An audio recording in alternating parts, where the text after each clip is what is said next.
Perubahan nama wilayah Canggu menjadi New Moskow di peta digital Google Maps sempat viral beberapa hari lalu. Perubahan nama itu ditengarai hanya sekedar iseng dan tidak berpengaruh dari sisi administrasi maupun hukum karena peta wilayah berpatokan dengan peta wilayah resmi pemerintah.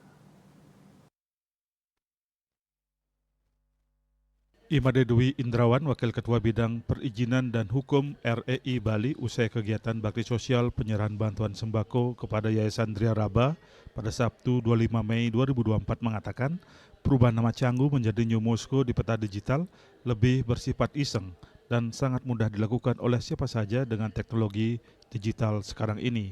Perubahan nama digital tersebut kalau dicocokkan dengan peta resmi milik pemerintah pasti berbeda. Semua peta wilayah harus mengacu pada regulasi yang ada dan dipastikan peta digital itu tidak akan menggeser peta asli.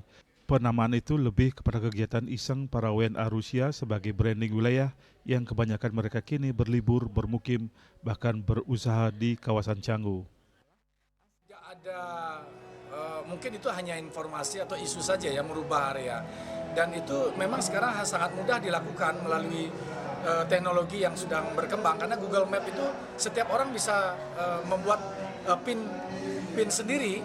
Nah, sehingga tetapi apabila itu dicocokkan ke dalam map atau ITR yang dimiliki oleh pemerintah, saya kira itu pasti akan berbeda, karena pemerintah memiliki ITR yang pasti, yang sudah ditetapkan, yang dicanangkan, yang sudah dikorelasi antara daerah, provinsi dan pusat, Pak. Jadi saya kira tidak ada bahasa menggeser itu hanya sekedar bahasa informasi teknologi saja yang saya kira itu. Ditambahkan Dwi Indrawan, yang menjadi perhatian serius sekarang adalah adanya banyak investasi asing di bidang properti yang tidak sesuai dengan regulasi pemerintah. Investasi asing ini kini sedang tumbuh subur di kawasan Canggu dan sekitarnya. Jika hal ini dibiarkan, yang dirugikan tentunya masyarakat Bali. Untuk itu, REI Bali terus mendorong pemerintah dan semua pihak untuk menerapkan regulasi dan penegakan hukum untuk mencegah investasi asing di bidang properti yang tidak sesuai regulasi yang berlaku.